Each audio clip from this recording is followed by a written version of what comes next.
Rebonjour à toutes et à tous et toujours bienvenue évidemment au sein de la CCI Seine-Estuaire ici au Havre pour la poursuite de ces différents rendez-vous que nous vous donnons au cœur de ce programme réparti sur 2 jours. Nous en sommes à la 2e journée. Vous avez encore la possibilité de venir nous rejoindre pour participer au débat. Peut-être tout à l'heure, je crois qu'il restait 1 ou 2 places, donc vous précipitez. En tout cas, un rendez-vous important à nouveau en présentiel et tout le monde s'en félicite pour à la fois apprécier les conseils prodigués des uns et des autres et puis des ateliers qui se sont tenus, comme celui qui s'est tenu il y a encore quelques minutes sur la protection sociale du dirigeant et cette phrase sous-jacente, la difficile équation entre coût, régime obligatoire et assurance complémentaire, avec un petit point d'interrogation. Et qui l'a mené? Eh bien, c'est Kamel Chahine, qui est responsable développement entreprise au sein de Océane Matmut, du groupe Matmut. Kamel, bonjour.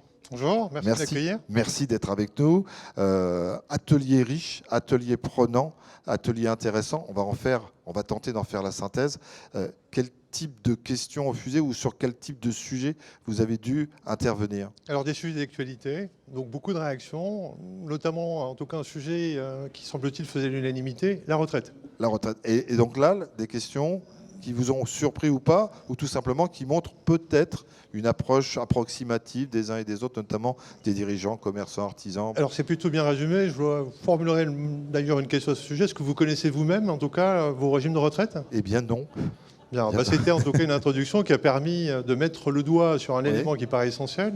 C'est l'information liée en tout cas à ces régimes, ce qu'ils peuvent servir, à quoi on cotise, et en même temps mettre en perspective sans doute ces réformes qui sont annoncées, qui ne sont pas abandonnés et qui devraient réapparaître en tout cas incessamment sous peu. Alors il faut toujours rappeler la spécificité de ces ateliers. Je le disais, il y a des chefs d'entreprise, des professions libérales, des commerçants, des artisans. Et c'est normal, on vient chercher des réponses, on écoute un peu ce que dit le voisin, mais on vient chercher une réponse à sa problématique. Donc on a des profils différents. Ça doit être extrêmement compliqué pour vous de pouvoir répondre à leurs attentes tout en intéressant le voisin. Alors effectivement, je dirais le public assez hétéroclite a permis en tout cas de confronter des réalités qui peuvent être différentes. Sinon que la thématique est quand même assez commune. Les inquiétudes liées au pouvoir d'achat, à un statut dans lequel on pouvait, à un moment donné de sa vie, quand on est dirigeant, opter, en changer. Est-ce que c'était pertinent ou pas? J'ai eu la chance d'avoir autour de la table des gens qui venaient d'univers assez différents. Donc en clair, les réponses, l'assistance était capable elle-même de les apporter, je dirais, aux autres. Donc ce qui a rendu en tout cas cet atelier assez dynamique, avec beaucoup d'échanges, en tout cas entre participants. Alors vous m'avez dit juste avant qu'on démarre ce programme qu'il y avait 2 thèmes récurrents, qui étaient vraiment ressortis, c'était la santé et la sécurité. Ce sont 2 sujets, en tout cas, encore une fois, les derniers sondages d'opinion l'ont mis encore en perspective. Oui, la santé est un sujet de préoccupation, en tout cas chez la plupart des Français, la majorité d'ailleurs. Je pense que ça sera un thème de campagne. Alors, dans le thème d'aujourd'hui, effectivement, la protection, le mot intègre en tout cas des réalités qui touchent à la maladie, qui touchent à la santé à proprement parler, mais aussi un certain nombre de réformes, en tout cas assez récentes, telles que le 100% santé, par exemple, qui est assez méconnu. En clair, comment chacun se l'est approprié, comment est-ce qu'il est répercuté. Force est de constater que, je pense qu'on a beaucoup encore d'efforts à faire en matière de communication, que ce soit les assureurs, déjà d'un côté, mais aussi peut-être, en tout cas, le ministère des Affaires sociales au travers des supports qui sont mis à disposition et qui permettent à chacun d'entre nous, en tout cas, de mieux comprendre ces réformes. Et sans faire de jeu de mots, en fait, les personnes ont besoin de se rassurer, donc de rassurance en quelque sorte. Vous êtes là pour les accompagner. Alors, je ne vais pas dire qu'ils s'allongent sur votre divan, on n'en est pas là, mais c'est quand même, quelque part, un accompagnement particulier au cas par cas. Alors, ce que l'assureur peut apporter, notamment quand il a, je dirais, cette dimension mutualiste, où la préoccupation principale, c'est vraiment, en tout cas, les attentes qui nous sont formulées, c'est effectivement d'accompagner dans ces moments un peu troubles. On sait que la crise sanitaire a amené, en tout cas, des formes, je dirais, d'isolement chez beaucoup, d'interrogations, une relation, en tout cas, aux autres qui s'est détériorée, des fragilités où on a besoin, en tout cas, oui, d'être assuré, d'être rassuré. Le rôle aussi d'un assureur, c'est pas que de payer des prestations, c'est aussi d'agir en amont. Alors, soit par des actes de prévention, mais c'est aussi, en tout cas, par de la communication, du conseil, et d'être présent. C'est en ça, d'ailleurs, que toute notre communication au sein du groupe Matmut se décline avec cette notion de complice de vie. On part d'un principe, c'est qu'on doit accompagner, en tout cas, nos prospects, nos sociétaires, à tous les stades dans lesquels ils peuvent se trouver à certaines périodes de leur vie, notamment en tout cas pour les chefs d'entreprise. Et vous êtes engagé dans un travail de simplification. On parle de lisibilité pour l'ensemble justement des assureurs, mais c'est hyper important pour que les personnes soient connectées avec vous sans que vous soyez dans l'obligation systématique de vulgariser ce que vous dites. Alors, vous faites sans doute référence en tout cas à, je dirais, une critique assez justifiée selon moi, selon lesquelles quand on veut comparer quelque chose d'assez simple qui est une mutuelle, il est extrêmement difficile, en tout cas, de la comparer avec d'autres offres. Donc oui, il existe un grand principe auquel on est attaché, donc, qui est la lisibilité des contrats. Donc, ce qu'il en retourne, c'est la possibilité pour un profane, dès lors où on lui propose, en tout cas, une solution de type mutuelle, à pouvoir comprendre, en tout cas, ce que la mutuelle va lui rembourser, au travers de 15 exemples. Donc oui, la vulgarisation doit passer aussi par ce type de support. À travers votre atelier, c'était aussi l'occasion de sensibiliser ceux et celles qui y ont participé sur l'ensemble des différents risques qui peuvent exister. Alors, on a parlé justement de la santé, donc il y a la maladie, mais il y a aussi l'arrêt de travail, il peut y avoir aussi le décès qui est l'ultime, et puis l'invalidité. Donc vous avez pu avoir le temps d'aborder ces 4 items? Alors, le sujet, même s'il avait une forme de gravité, même si ce n'est pas, je dirais, un peu naturel de s'y intéresser, les vraies questions, c'est qu'on y est confronté, on y sera confronté à certaines périodes de sa vie. Et une question toute simple, encore une fois. Vous me l'avez posée en matière de retraite, je pourrais vous la reposer en matière de droit. Est-ce que vous savez pourquoi vous cotisez, en tout cas, et dès lors où vous cotisez, à quoi vous avez droit? C'est un petit peu toutes ces questions, en tout cas, qui ont été développées.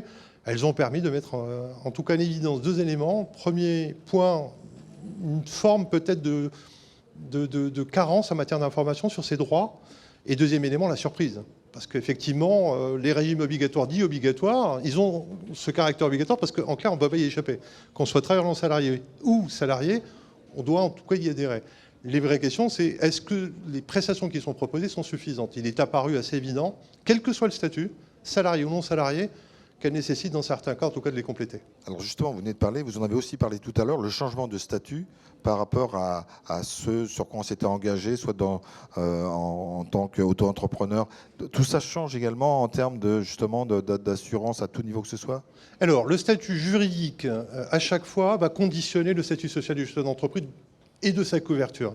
Donc, je ne vais pas opposer 2 modèles. En tout cas, celui qui bénéficierait d'un statut de salarié avec la protection sociale de type sécurité sociale, avec quelqu'un qui aurait fait un choix de travailleur non salarié. Ce sont des choix de vie à des périodes de sa vie qui peuvent se révéler pertinents. Ensuite, c'est la nature, en tout cas, de ses attentes, de ses préoccupations qui vont dicter quelque part, je dirais, la forme, en tout cas, d'activité. Est-ce que j'ai intérêt à opter plus pour ce type de choix que l'autre? En tout cas, un élément ressort, c'est la dimension fiscale. C'est-à-dire qu'à chaque fois, avantages fiscaux et sociaux. Absolument. Les exonérations qui peuvent accompagner, soit dans le cas d'un travailleur non salarié, mais aussi dans le cas d'un salarié, un dirigeant qui aurait ce statut, il existe des solutions qui bénéficient d'exonérations de type fiscal et social. Donc oui, elles trouvent une résonance, en tout cas, dans l'esprit de celui qui, à un moment donné, s'interroge et se pose la question. Il y a une question de Candide, mais je la pose quand même pour que ça soit une synthèse de tout ce que vous nous avez dit. Pourquoi la Matmut a proposé d'animer un atelier dans cette thématique-là en particulier? Parce que, d'une part, il nous appartient en tant qu'assureur mutualiste, avec cette préoccupation majeure, c'est des notions de solidarité, d'entraide, de partage de l'information, de la communication, d'être présent dans ce type de manifestation. On part en tout cas d'un principe, encore une fois, c'est que la vie en société amène en tout cas à rencontrer des situations graves ou qui ne le sont pas. Quand on est en tout cas dans cet univers qui sont les chambres de commerce, on rencontre des hommes et des femmes en tout cas qui font des choix, qui ont besoin d'être rassurés, d'être accompagnés et qui ont besoin en tout cas de bénéficier de conseils d'experts.